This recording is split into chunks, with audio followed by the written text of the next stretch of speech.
HR05. Bienvenidos al Seminario Reina Valera. Yo soy Gilberto Abels, rector del Seminario Abierto, y esta es la lección número 5 de la materia hermenéutica, cuyo tema es, la hermenéutica en general. Pedimos la bendición de Dios sobre el entendimiento de las Escrituras. Empecemos. La hermenéutica en general. En la base de todo escrito inteligible se hallan ciertos principios generales de pensamiento y de lenguaje. Cuando una mente racional desea comunicar su pensamiento a otra, se vale, para ello, de ciertos medios convencionales de comunicación que se suponen comprensibles para ambas. Las palabras de significado y uso definido sirven a este propósito en todos los idiomas. Por consiguiente, si uno entiende los pensamientos escritos de otros, debe conocer el significado y uso de sus palabras. En general, sostenemos que la Biblia, como cuerpo literario, debe interpretarse como todos los demás libros. Tanto a los escritores de sus varias partes, como a quienes asumen la responsabilidad de explicar lo que aquellos escribieron, debemos suponerlos en armonía con las operaciones lógicas de la mente humana. El objeto primordial que un autor se propone al escribir, es que se le escudriñe diligentemente, porque con frecuencia acontece que a la luz de su propósito principal se entienden más claramente los detalles de su composición. Junto con el objeto de un libro debe estudiarse también la forma de su estructura, así como debe discernirse la relación lógica de sus varias partes. Una comparación amplia de todos los libros relacionados entre sí, o de pasajes similares de escritura, es de sumo valor, de ahí que, con frecuencia, la comparación de un pasaje con otro sea suficiente para aclararlo todo.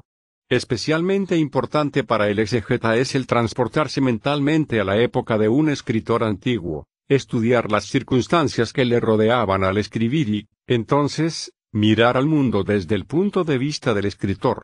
Estos principios generales son igualmente aplicables a la interpretación de la Biblia como a todos los demás libros y, con mucha propiedad se les designa con el nombre de hermenéutica general. Tales principios son de la naturaleza de las doctrinas fundamentales y de alcance amplio. Para el intérprete práctico se transforman en otras tantas máximas, postulados y reglas fijas. Los tiene en su mente como axiomas y con consistencia uniforme los aplica en todas sus exposiciones. Porque es evidente que la admisión de un falso principio en el método de un intérprete es suficiente para viciar todo su proceso exegético. Y cuando hallamos, por ejemplo, que en la interpretación de ciertas partes de las Escrituras no hay dos intérpretes de toda una misma clase, que concuerden, tenemos buenos motivos para suponer que algún error fatal anda escondido en sus principios de interpretación. Es bien seguro que los escritores bíblicos no tuvieron el propósito ni el deseo de ser malentendidos. Ni tampoco es razonable suponer que las Santas Escrituras, dadas por inspiración de Dios, tengan la naturaleza de un enigma a fin de ejercitar la ingenuidad del lector.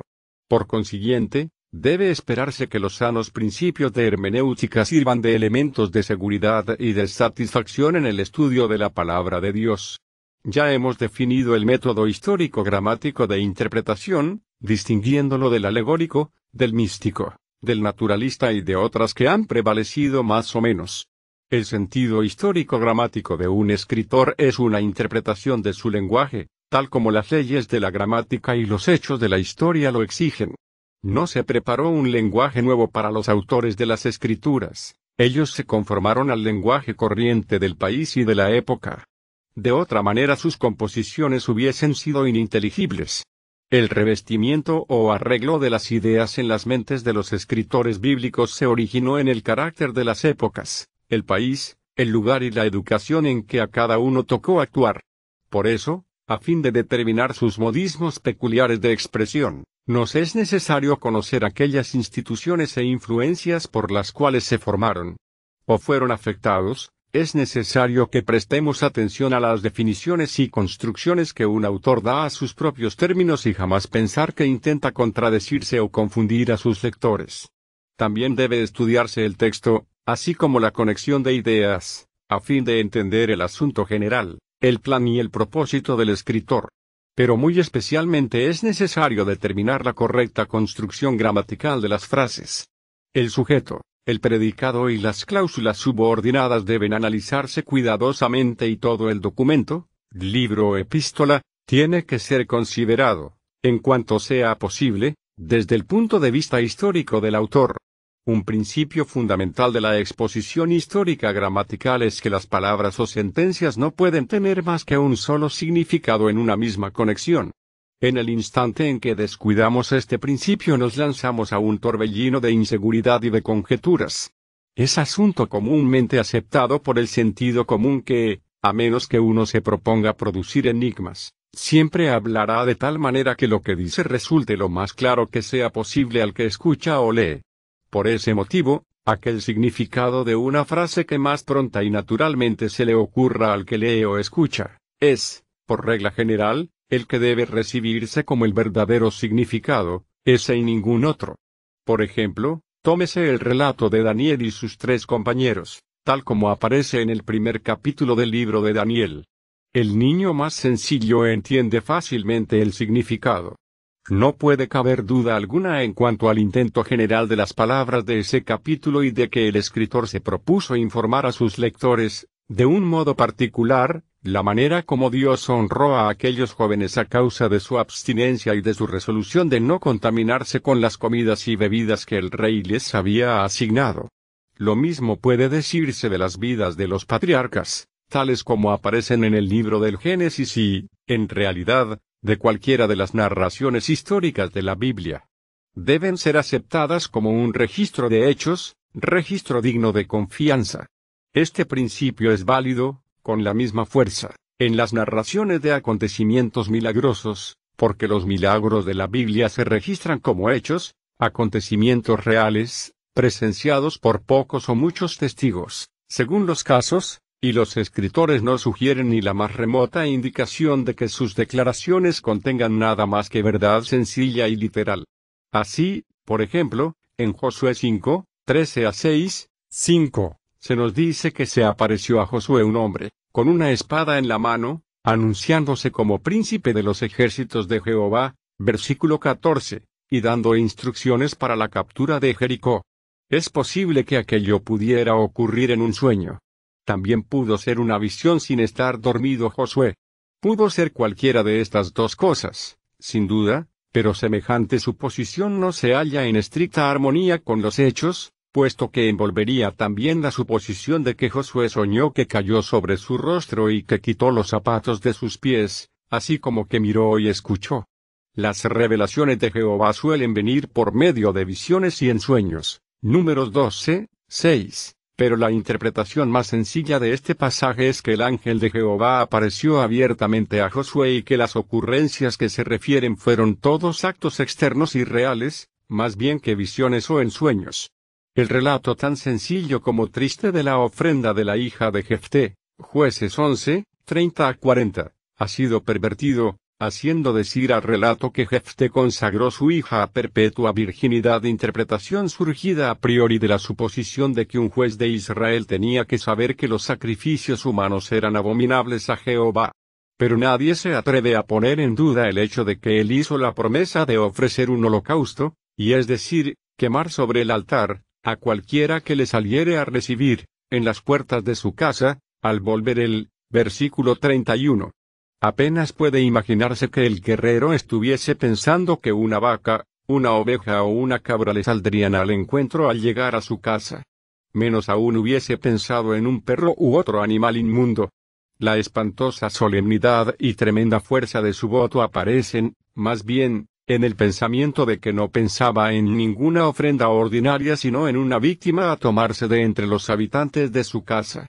Pero, indudablemente, poco pensó que de todos los que le rodeaban, sirvientes, mancebos, doncellas, su hija, e hija única de su amor, había de ser la primera en salirle al encuentro. De ahí su angustia.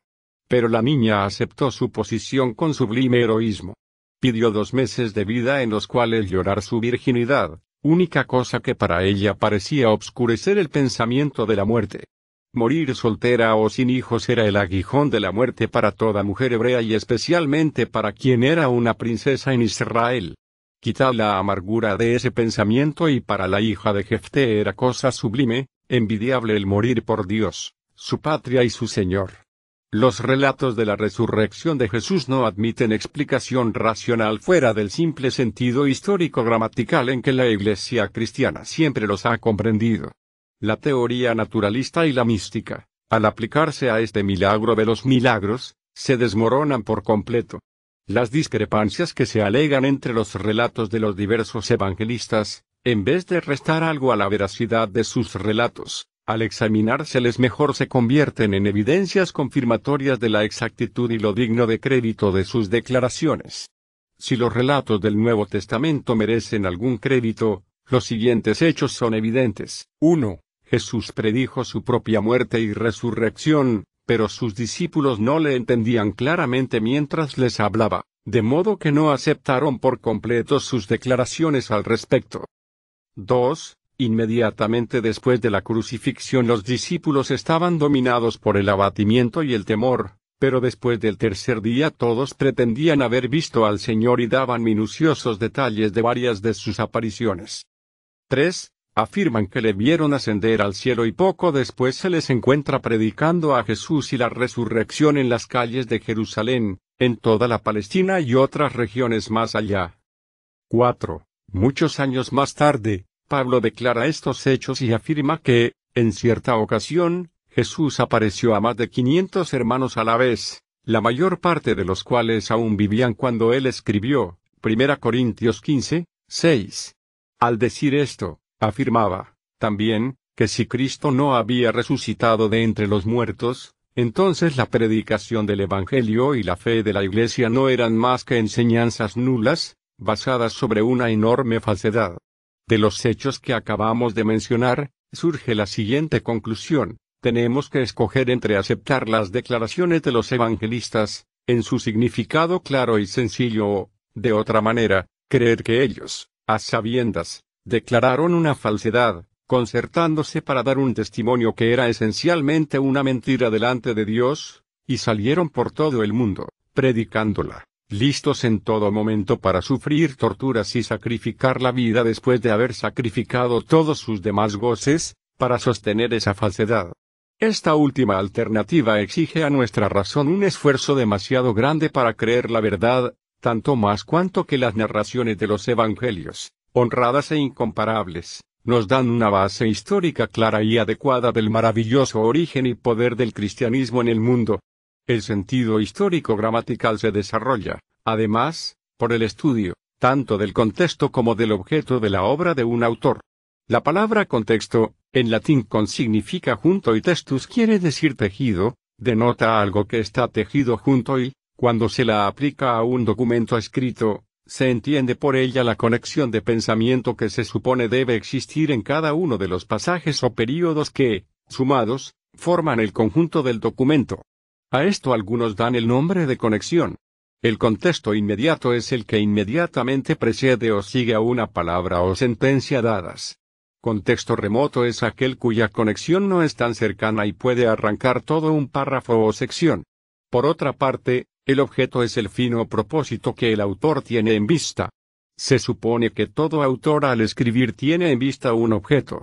Y ese objeto se declara formalmente en alguna parte de su obra o, si no lo declara, se hará aparente en el curso general del pensamiento. El plan de una obra es el arreglo de sus varias partes, es decir, es el orden de pensamiento que el escritor se propone seguir. Por consiguiente, el contexto, el objeto y el plan de un escrito deben estudiarse juntos, y, quizá, en orden lógico el objeto debiera ser lo primero a determinarse. Porque quizá solo después de haber dominado el objeto y designio principal de toda la obra podamos comprender bien el significado de algunas partes especiales de la misma. Aún más, el plan de un libro está íntimamente relacionado con su objeto. No es posible asir bien el uno sin algún conocimiento del otro. Aún en los casos en que el objeto está formalmente anunciado, un análisis del plan lo hará más evidente aún. El escritor que tiene ante su mente un plan bien definido, es más que probable que se atendrá a él y hará que todos sus relatos y argumentaciones particulares convengan con el asunto principal. El objeto de varios de los libros de la Biblia ha sido declarado formalmente por sus autores. La mayor parte de los profetas del Testamento declaran al principio de sus libros y de secciones particulares, el motivo y objeto de sus oráculos. El objeto del libro de los Proverbios está anunciado en los primeros 6 versículos de su primer capítulo. El asunto del Eclesiastés se indica en sus primeras palabras: vanidad de vanidades. En el capítulo 20 del Evangelio según San Juan, se declara formalmente el designio de ese Evangelio: estas cosas se han escrito para que creáis que Jesús es el Cristo, el Hijo de Dios, y para que, creyendo, tengáis vida en su nombre. El objeto y motivo especiales de la epístola de Judas se nos dan en los versículos 3 y 4, amados, por la gran solicitud que tenía de escribiros de la común salud, me ha sido necesario escribiros amonestándoos que contendáis eficazmente por la fe que ha sido dada una vez a los santos, porque algunos hombres han entrado encubiertamente, los cuales, antes, habían estado ordenados para este juicio, hombres impíos, convirtiendo la gracia de nuestro Dios en disolución y negando a Dios, que solo es el que tiene dominio, y a nuestro Señor Jesucristo. Entendemos con esto que, mientras Judas estaba diligentemente preparándose y proyectando escribirles un tratado o epístola acerca de la salvación común, las circunstancias mencionadas en el versículo 4 le impulsaron a dejar de lado esa idea por el momento y escribir para exhortarles a luchar valientemente por la fe una vez por todas entregada a los santos. El griego dice de esa fe, apax, esto es, una vez sola, no se dará ninguna otra fe. Vengel. El objeto de algunos libros tiene que determinarse por un examen diligente de su contenido. Así, por ejemplo, hallamos que el libro del Génesis consta de 10 secciones, cada una de las cuales comienza con el encabezamiento: estas son las generaciones. Esta decuplo historia de generaciones está precedida e introducida por el registro de la creación, en los capítulos 1 a 2, 3. El plan del autor, por consiguiente, parece ser, ante todo, registrar la creación milagrosa de los cielos y la tierra y, luego, los desenvolvimientos, evoluciones, en la historia humana que siguió a esa creación. De acuerdo con esto, a los primeros desenvolvimientos de vida y de historia humana se les llama las generaciones de los cielos y de la tierra, capítulo 2, 4. Habiendo rastreado las generaciones de los cielos y de la tierra a través de Adán hasta Set, 4, 26 a 26, el escritor procede enseguida a registrar los productos de esa línea de descendientes, en lo que llama el libro de las generaciones de Adán. Versículo 1. Este libro o sección no es la historia del origen de Adán, porque esa se incorporó en las generaciones de los cielos y la tierra, sino la de la posteridad de Adán por medio de Set hasta la época del diluvio.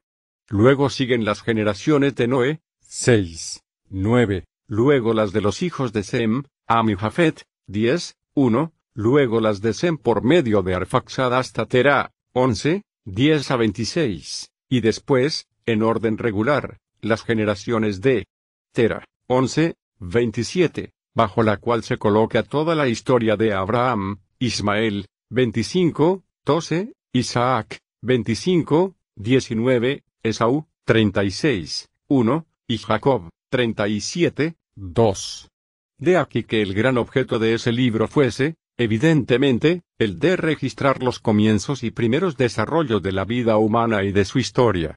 Manteniendo presente este objeto del libro y su estructura, vemos su unidad, al mismo tiempo que descubrimos que cada sección y subdivisión sostiene una adaptación y relación lógica con el todo. Así, también, surge con más claridad y fuerza la tendencia de no pocos pasajes.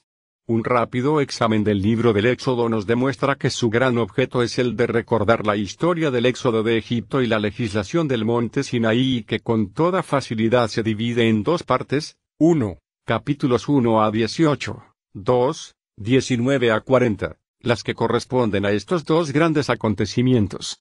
Pero un examen y análisis más detenidos nos revelan muchas relaciones hermosas y sugerentes, de las diferentes secciones. En primer lugar, tenemos un relato vívido de la esclavitud de Israel, capítulos 1 a 11. Se la bosqueja con líneas vigorosas en el capítulo 1, se la da más colorido por medio del relato de la vida de Moisés en sus primeros años y, luego, con su destierro, capítulos 2 a 4, y se nos muestra en su intensa persistencia en el relato de la dureza de corazón del faraón, y las plagas, que, como consecuencia de ella, azotaron a Egipto, capítulos 5 a 11. En segundo lugar, tenemos la redención de Israel, caps. 12 a 15, 21.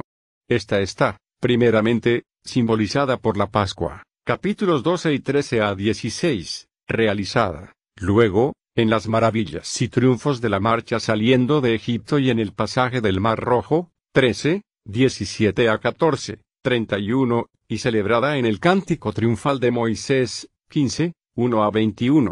Luego, en tercer lugar, tenemos la consagración de Israel, 15, 22 al capítulo 40, la que se nos presenta en 7 secciones. 1. La marcha desde el Mar Rojo hasta el Refidim, 15, 22 a 18, 7, describiendo las primeras actividades libres del pueblo después de su redención y su necesidad de especial compasión y ayuda divinas. 2. Actitud de los paganos hacia Israel en los casos del hostil Amalek y del amigable Jetro, 17, 8 a capítulo 18. 3. La promulgación de la ley en el Sinaí, 19 a 24, 4. Trazado del plan del tabernáculo, 25 a 27.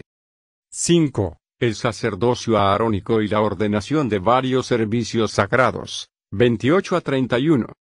6. Castigos de las apostasías del pueblo y renovación del pacto y de las leyes, 32 a 34.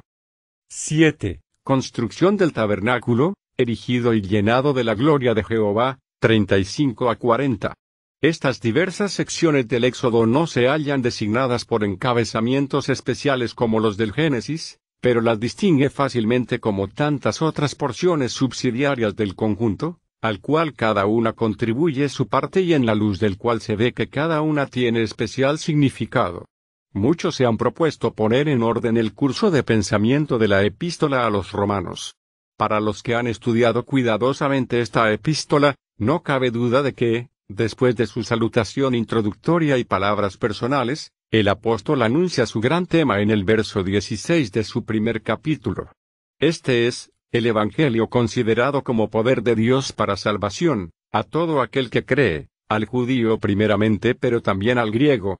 Esto no está anunciado formalmente como la tesis, pero manifiestamente expresa, de una manera personal feliz, el objeto de toda la epístola. Tenía por objeto, dice Alford, el asentar, sobre los amplios principios de la verdad y del amor de Dios, las mutuas relaciones y unión en Cristo del antiguo pueblo de Dios y del mundo, recientemente insertado. No es de extrañar, pues, que veamos que esa epístola contiene una exposición de la indignidad del hombre y del amor redentor de Dios, tales cuales la misma Biblia no contiene en ninguna otra parte. Habiendo determinado el objeto y plan general de un libro, nos hallamos mejor preparados para rastrear el contexto y el aspecto de sus partes especiales. El contexto, como ya hemos dicho, puede ser inmediato o remoto, según que busquemos su conexión inmediata o una más lejana, con la palabra o frase que nos ocupe. Puede extenderse por unos cuantos versos o por toda una sección. Los últimos 27 capítulos de Isaías exhiben una notable unidad de pensamiento y de estilo, sin embargo, son susceptibles de varias divisiones. La célebre profecía mesiánica en los capítulos 52, 13 al 53, 12 es un período completo en sí, aunque truncado de la manera más desgraciada por la división de los capítulos. Pero aunque por sí mismos estos 15 versículos forman una sección claramente definida, no debe separárseles del contexto o tratárselos como si no tuviesen conexión vital con lo que les precede y lo que les sigue. El libro de Isaías tiene sus divisiones más o menos claramente definidas, pero se adhieren unas a otras y están entretejidas entre sí, formando un todo viviente. Hermosamente observan a Helsbach, que los capítulos 4, 9 a 57 son como una guirnalda de gloriosas flores entrelazadas con cinta negra, o corno un cántico de triunfo por cuyos tonos amortiguados corre la melodía de una endecha, pero esto en una forma tal que, gradualmente, las cuerdas lúgubres se funden en la melodía del cántico triunfal. Y al mismo tiempo, El discurso del profeta está arreglado con tanto arte que la cinta enlutada viene a formar exactamente en su centro un gran moño, pues el capítulo 53 constituye el centro de todo el ciclo profético de los capítulos 40 a 56. Es necesario estudiar el contexto de Gálatas 5, 4, para darse cuenta de la fuerza y del objeto de las palabras, de la gracia habéis caído. El apóstol está colocando en contraste la justificación por la fe en Cristo, con la observancia de la ley, y arguye que las dos cosas se oponen mutuamente, de modo que la una, necesariamente, excluye a la otra. Quien recibe la circuncisión como medio de justificación, versículo 2, de hecho excluye a Cristo, cuyo evangelio no exige tal acto.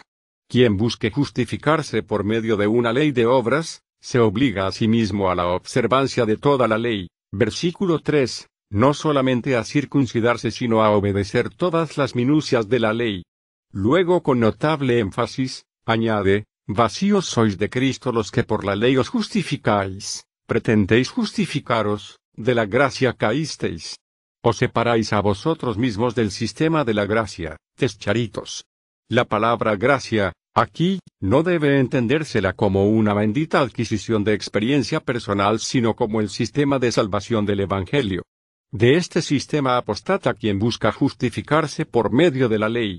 De lo que precede resultará obvio que la conexión de pensamiento de un pasaje dado puede depender de una variedad de consideraciones. Puede ser una conexión histórica, en la que los hechos o acontecimientos registrados estén conectados en una serie cronológica.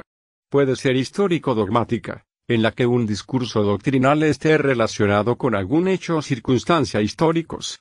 Puede ser una conexión lógica, en la que los pensamientos o argumentos se presentan en orden lógico, o puede ser psicológica, porque dependa de alguna asociación de ideas.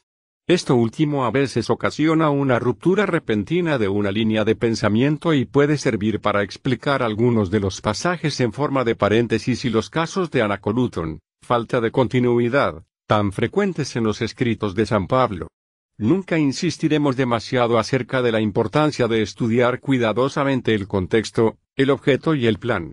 Será del todo imposible la comprensión de muchos pasajes de la Biblia sin la ayuda del contexto, pues muchas sentencias derivan toda su expresión y fuerza de la conexión en que se hallan. Así también la correcta exposición de toda una sección puede depender de nuestra comprensión del objeto y plan del argumento del escritor. Cuán fútil resultaría como texto para probar alguna cosa un pasaje del libro de Job, a menos que, junto con la cita, se nos dijera si tales palabras habían sido pronunciadas por Job mismo, por alguno de sus tres amigos, por Eliú o por el Altísimo. Aún la célebre declaración de Job, capítulos 19, 25 y 27, debe considerársela con referencia al objeto de todo el libro, así como también a su intensa agonía y emoción en ese punto especial de la controversia.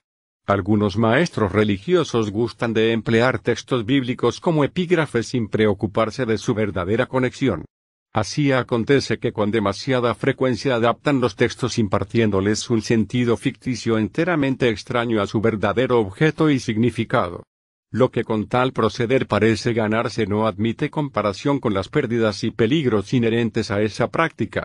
Alienta la costumbre de interpretar la Biblia en una forma arbitraria y fantástica, con lo cual se ponen armas poderosas en manos de los que enseñan el error.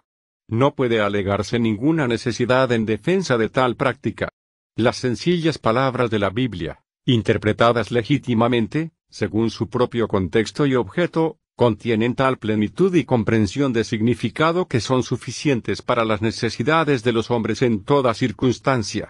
Solo es robusta y saludable aquella piedad que se alimenta, no con las fantasías y especulaciones de predicadores que, prácticamente, colocan su propio genio encima de la palabra de Dios, sino con las puras doctrinas y preceptos de la Biblia, desenvueltos en su verdadera conexión y significado.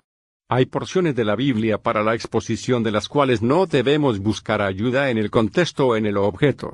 Por ejemplo, el libro de los Proverbios está compuesto de numerosos aforismos separados, muchos de los cuales no tienen conexión alguna entre sí.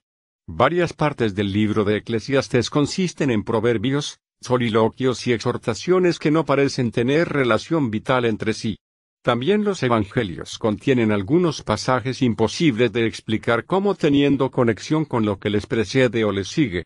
Sobre tales textos aislados, como también sobre los no así aislados, a veces arroja mucha luz la comparación con otros pasajes paralelos, pues hay palabras, frases y declaraciones históricas o doctrinales que, difíciles de entender en un lugar dado, a menudo se hallan rodeados de mayor luz por las declaraciones adicionales con que aparecen ligados en otras conexiones.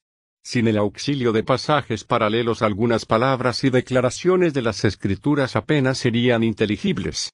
Al comparar paralelos, dice Davidson, conviene observar cierto orden. En primer lugar, debemos buscar paralelismos en los escritos del mismo autor, puesto que es posible que las mismas peculiaridades de concepto y modos de expresión aparezcan en diversas obras de una misma persona. Existe cierta configuración de la mente que se manifiesta en las producciones de un hombre. Cada escritor se distingue por un estilo más o menos propio, por características mediante las cuales puede identificársele con las producciones de su intelecto, aun cuando oculte su nombre. De aquí lo razonable de esperar que los pasajes paralelos de los escritos de un autor arrojen luz sobre otros pasajes. Pero también debemos recordar que las escrituras del Antiguo y Nuevo Testamento son un mundo en sí mismas. Aunque escritas en gran variedad de épocas y consagradas a muchos temas diversos, tomadas en conjunto constituyen un libro que se interpreta a sí mismo. Por consiguiente, la antigua regla de que las escrituras deben interpretarse por las escrituras es un principio importantísimo de la hermenéutica sagrada. Pero es necesario evitar el peligro de excedernos aún en esto. Hay quienes han ido demasiado lejos al tratar de hacer a Daniel explicar la revelación de San Juan, y también es realmente posible el forzar algún pasaje de Reyes o Crónicas, tratando de hallarlo paralelo con alguna declaración de San Pablo. Por lo general debe esperarse hallar los paralelos más valiosos. En libros de una misma índole, lo histórico hallará paralelo en lo histórico, lo profético con lo profético, lo poético con lo poético y lo argumentativo o exhortatorio con sus similares. Es muy probable que hallemos más de común entre Oseas y Amos que entre Génesis y Proverbios. Esperaremos hallar más semejanza entre Mateo y Lucas, que entre Mateo y una de las epístolas de San Pablo. Y estas epístolas, naturalmente, exhiben muchos paralelos, tanto de lenguaje como de pensamiento. Por lo general se han dividido en dos clases los pasajes paralelos, en verbales y reales, según que lo que constituya el paralelismo consista en palabras o consista en material análogo. Donde una misma palabra ocurre en conexiones similares o en referencia al mismo asunto general, el paralelismo se llama verbal. Se llaman reales aquellos pasajes similares en los cuales el parecido o identidad consiste no en palabras o frases sino en hechos, asuntos, sentimientos o doctrinas. Los paralelismos de esta clase a veces se subdividen en históricos y didácticos, según que la materia del asunto consista en acontecimientos históricos o en asuntos de doctrina. Pero es posible que todas estas divisiones no sean más que refinamientos innecesarios. El expositor cuidadoso consultará todos los pasajes paralelos, ya sean verbales, históricos o doctrinales, pero al interpretar tendrá poca oportunidad de discernir formalmente entre estas diversas clases. Lo importante a determinar en cada caso es si existe verdadero paralelismo entre los pasajes aducidos. Un paralelo verbal puede ser tan real como el que incorpora muchos sentimientos correspondientes, porque una sola palabra, a menudo, decide de un hecho o una doctrina. Por otra parte, puede existir semejanza de sentimientos sin que haya verdadero paralelismo. Una comparación cuidadosa de la parábola de los talentos, Mateo 25, 14 a 30, y la de las minas, Lucas 19, 11 a 27, demostrará que ambas tienen mucho que les es común, junto con no pocas cosas que son diferentes. Fueron pronunciadas en diversos tiempos, en sitios distintos y en oídos de personas diferentes. La parábola de los talentos trata únicamente de los siervos de un señor que se fue a un país lejano. La de las minas trata, también, de sus súbditos y enemigos que vio querían que él reinara sobre ellos. Sin embargo, la gran lección de la necesidad de una actividad diligente en el servicio del Señor, durante su ausencia, es la misma en ambas parábolas. Se hace necesaria la comparación de pasajes paralelos para determinar el sentido de la palabra aborrecer. En Lucas 14:26, si alguien viene a mí y no aborrece a su padre. Esta declaración, a primera vista, parece ser un desacato del quinto mandamiento del Decálogo, al mismo tiempo que envuelve otras exigencias no razonables. Parece opuesta a la doctrina evangélica del amor. Pero volviéndonos a Mateo 10:37 hallamos la misma declaración en forma más suave y entretejida de un contexto que sirve para revelar toda su fuerza e intento. El que ama a padre o madre más que a mí, no es digno de mí, y el que ama a hijo o a hija más que a mí, no es digno de mí. El contexto inmediato de este verso, versículos 34 a 39, un pasaje característico de las más ardientes declaraciones de nuestro Señor, coloca su significado en una luz clarísima cuando dice, versículo 34, no penséis que he venido a la tierra a traer paz, no he venido a traer paz sino guerra. Él ve un mundo sumido en la maldad, exhibiendo toda forma de oposición a sus mensajes de verdad. Con un mundo semejante él no puede hacer ningún compromiso, ni tener paz alguna, sin, primeramente, tener un amargo conflicto. En vista de esto, él, adrede, lanza una invitación a tal conflicto. Él quiere conquistar paz. No quiere paz obtenida en otra forma. Tal significado peculiar de la mencionada palabra, se halla, además confirmado por su uso en Mateo 6:24, nadie puede servir a dos señores, porque o aborrecerá al uno y amará al otro, o se llegará al uno y menospreciará al otro. No podéis servir a Dios y a Mamón. Dos señores tan opuestos en naturaleza como Dios y Mamón no pueden ser amados y servidos al mismo tiempo por una misma persona. El amor de uno necesariamente excluye el de otro, y ni uno ni otro aceptan el servicio de un corazón dividido. En el caso de oposiciones tan esenciales, la falta de amor por el uno importa una enemistad desleal, la raíz de todo aborrecimiento. La verdadera interpretación de las palabras de Jesús a Pedro, en Mateo 16:18, solo pueden apreciarse plenamente por medio de una comparación y un estudio cuidadoso de todos los textos paralelos. Jesús dice a Pedro, tú eres Pedro, Petros, y sobre esta Petra, o sea esta roca, epitautete Petra, edificaré mi iglesia y las puertas del Hades no prevalecerán contra ella. ¿Cómo es posible de solo este pasaje decidir si la roca, Petra, se refiere a Cristo, como sostienen San Agustín y Wordsworth, o a la confesión de Pedro, Lutero y muchos teólogos protestantes, o a Pedro mismo? Es digno de notarse que en los pasajes paralelos de Marcos 8:27 a 30 y Lucas 9:18 a 21, no aparecen estas palabras de Cristo a Pedro. El contexto inmediato nos presenta a Simón Pedro como hablando por, y representando a, los discípulos, respondiendo a la pregunta de Jesús con la confesión audaz y llena de confianza, tú eres el Cristo, el Hijo del Dios viviente. Evidentemente Jesús se conmovió al escuchar las fervientes palabras de Pedro y le dijo, bienaventurado eres, Simón, hijo de Jonás, porque no te lo reveló carne ni sangre mas mi Padre que está en los cielos. Fuesen cuales fuesen el conocimiento y las convicciones que acerca del mesiasgo y divinidad de Jesús hubiesen alcanzado los discípulos antes de esta ocasión, es un hecho que esta nueva confesión de Pedro poseía la novedad y la gloria de una revelación especial. No debía su origen a carne ni sangre, es decir, no era una declaración de origen natural o humano sino que era la explosión espontánea de una divina inspiración del cielo. En aquel instante Pedro fue poseído por el Espíritu de Dios y en el fervor ardiente de tal inspiración habló las palabras mismas que el Padre le inspiró. Por eso Jesús primero declaró bienaventurado o feliz, Macarios. Volviendo ahora al relato de la presentación de Simón al Salvador, Juan 1:31 a 43, comparamos la primera mención del nombre Pedro. Su hermano Andrés lo condujo a la presencia de Jesús y éste, mirándole, le dice, tú eres Simón, hijo de Jonás, tú serás llamado Cefas, que significa Pedro, Petros. Así, desde el principio, Jesús le dice quién es y lo que será. Carácter bastante dudoso era en este principio Simón, el hijo de Jonás, irritable, impetuoso, inestable, irresoluto. Pero Jesús vio que vendría una hora cuando se convertiría en la memorable piedra, Pedro, valerosa, fuerte, estable y firme, el confesor representativo y típico del Cristo. Retornando nuevamente al pasaje en Mateo, es fácil ver que mediante su inspirada confesión del Cristo, Hijo del Dios viviente, Simón ha alcanzado el ideal previsto y profetizado por su Señor. Ahora, realmente, se ha hecho Pedro, ahora tú eres Pedro, no ya, serás llamado Pedro.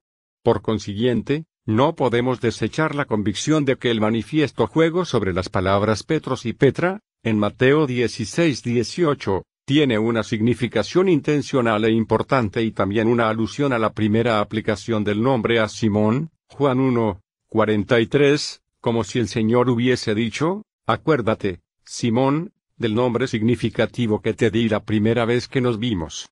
Te dije entonces, serás llamado Pedro, ahora te digo, tú eres Pedro. Pero indudablemente hay un significado intencional en el cambio de Petros a Petra, en Mateo 6:18.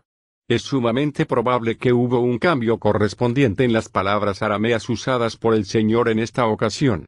Puede, quizá, haber meramente empleado las formas simples y enfáticas de la palabra aramea, Cefas, que, pues, significa la Petra, sobre la cual Cristo edifica su iglesia.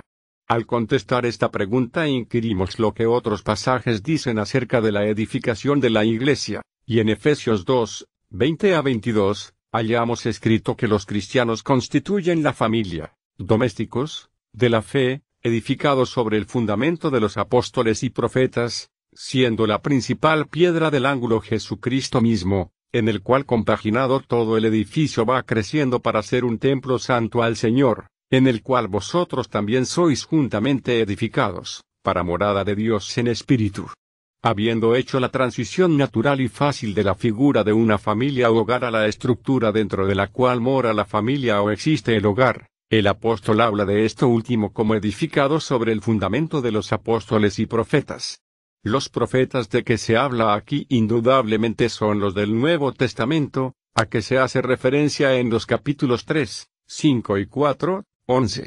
La expresión el fundamento de los apóstoles y profetas ha sido explicado como 1. Un genitivo de oposición, es decir que significaría el fundamento que está constituido o formado con apóstoles y profetas, en otras palabras los apóstoles y profetas, personalmente, son el fundamento, opinión de Crisóstomo, Olshausen, de Goethe y muchos otros, o 2. Como genitivo de la causa originarte, el fundamento colocado por los apóstoles, Calvino, Cope, Arles, Meyer, Eadie, Ellicott. 3. Como un genitivo de posesión, el fundamento de los apóstoles y profetas, es decir, el fundamento sobre el cual ellos, como todos los demás creyentes, están edificados. Besa, Busser, Alford.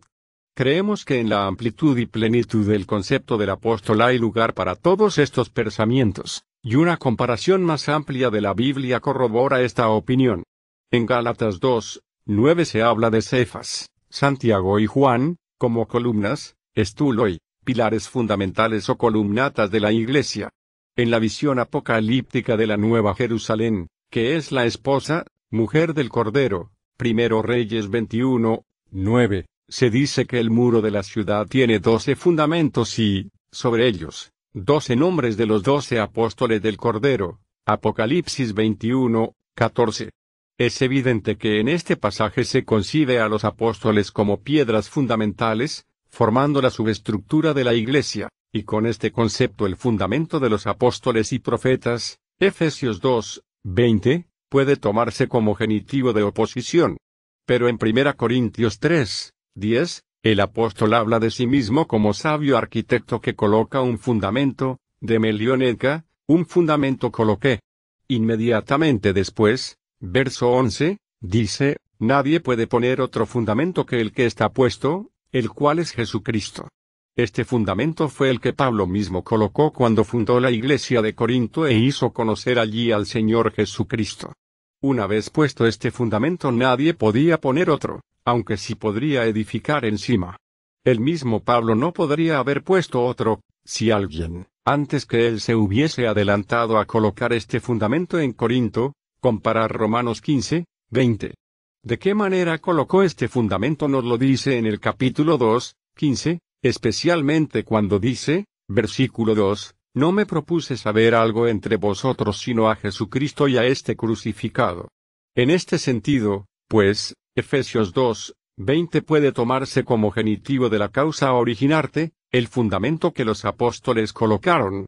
Al mismo tiempo, no tenemos por qué pasar por alto o desconocer el hecho presentado en 1 Corintios 3, 11, de que Jesús mismo es el fundamento, es decir, Jesucristo, incluyendo su persona, obra y doctrina, es el gran hecho sobre el cual está edificada la Iglesia y sin el cual no podría haber redención.